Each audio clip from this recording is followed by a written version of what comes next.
عارم من هول بكتير.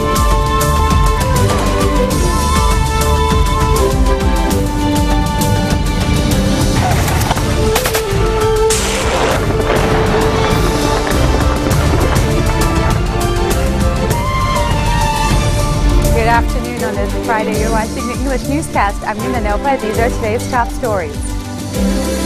Director of the MENA Department of the French Foreign Ministry discusses the presidential deadlock with Nabih Berri and Prime Minister Tamam Salam. Foreign Minister Gibran Bassil warns about the danger of leaving the battle against Islamist militants in Al-Sayed to Hezbollah and not to the Lebanese army. And Yemen's Houthi rebels agreed to attend a UN-brokered peace talk in Switzerland along with the exiled government.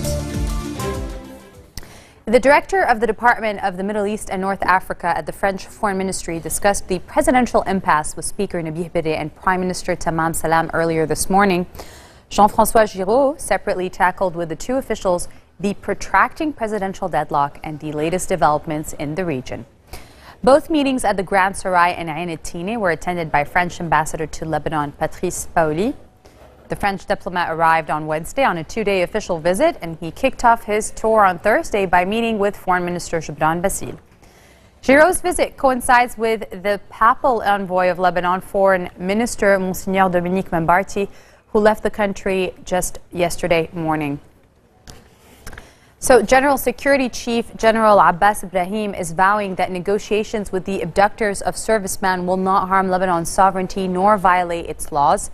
Dialogue fortifies stability, he said, and we refuse to breach Lebanon's sovereignty or laws in the negotiations with the abductors of Lebanese servicemen.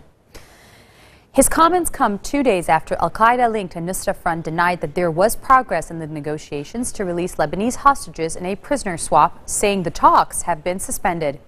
Lebanon is passing through a political, security, economic and social state that requires national unity, Ibrahim said, adding that he is keen to preserve the country's integrated interests. The group has been in captivity, 16 soldiers and policemen. Now 9 of them remain held by the Islamic State group. Foreign Minister Gibran Bassil is warning about the dangers of leaving the battle against Syrian-based Islamists hiding out in the outskirts of Al-Sayed in the hands of Hezbollah and not in those of the Lebanese army. He said that the struggle against terrorism should not be sectarian-based. He said what we fear the most is that what time certain sects would look at if they are fighting terrorism more than others, giving the legitimacy that Hezbollah has. Now, Hezbollah, which has launched in early May an offensive against the ISIS and Nusra Front jihadists in Qalamun, Bassil did acknowledge that the conflict in the Middle East is along religious lines, and he stood firmly against foreign interference, pointing the finger at Iran. Official exams for grade 9 students kicked off. That's the brevet, with policemen deploying at centers across Lebanon where testing is taking place. Education Minister Ilyas Bousaab toured 2 exam centers in Beirut where he met with students, and the exams are going on very quietly, he told reporters. They are not very difficult.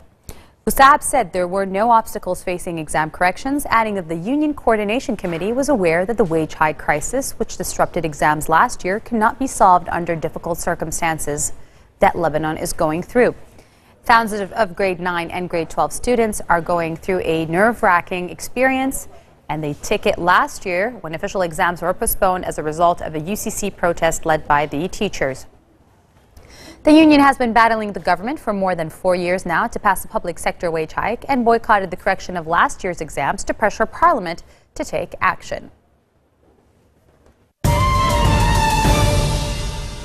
Yemen's Houthi rebels agreed to attend UN-brokered peace talks in Switzerland, which the war-torn country's exiled government confirmed it would attend as well.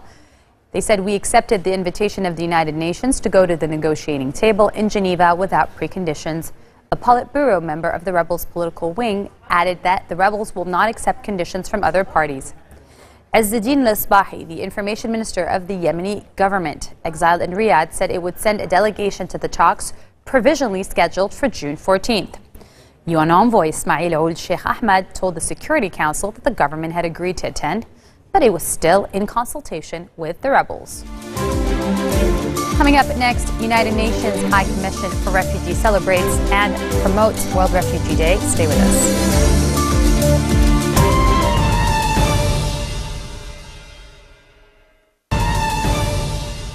Welcome back. You're watching the 4:20 o'clock news on Future Television in English. 150 people were killed when a huge petrol station exploded amid flooding in Ghana's capital. Dozens of people had sought shelter at the petrol station and in nearby shops to escape heavy rains at the time of Wednesday's night's blast. Now, the flooding swept the stored fuel at the station into a nearby fire, triggering the explosion, which in turn set ablaze neighboring buildings, according to officials on site. President John Dramani Mahama says the nation will observe 3 days of mourning and will allocate $12 million for relief operations to repair damaged infrastructure. The United States, Britain, France, and Spain are asking the UN Security Council to impose sanctions on 2 Libyans undermining peace efforts to send a signal ahead of a new talk on June 8 that spoilers of the political process will not be tolerated.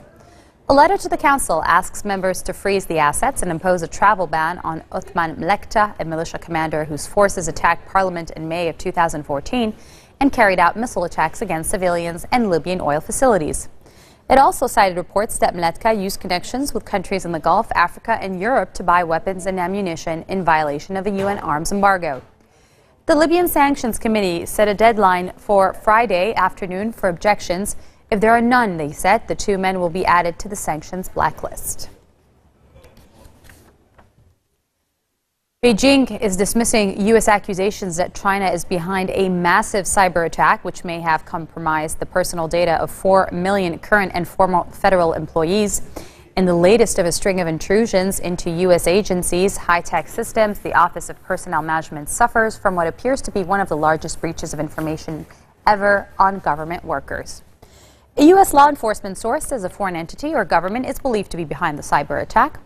Authorities are looking into a possible Chinese connection, but a Chinese Foreign Ministry spokesman said such accusations are irresponsible and unscientific. He said that he hoped that the U.S. would stop being paranoid and making groundless accusations, but instead show more trust and cooperation. Now, this is a very nice story. We have a video here, a time lapse posted to the web on Reuters showing the 11-year-long construction of New York's One World Trade Center. The video was published to mark the opening of the One World Observatory, the tower's observations deck situated on the 100th and 102nd floors. Thousands of images captured between October 2004 and Memorial Day 2015, which was May 25th, from multiple locations were cut together to produce the video showing the building slowly rising towards the sky. Sorry, we have to cut this short to go straight to the Special Tribunal for Lebanon.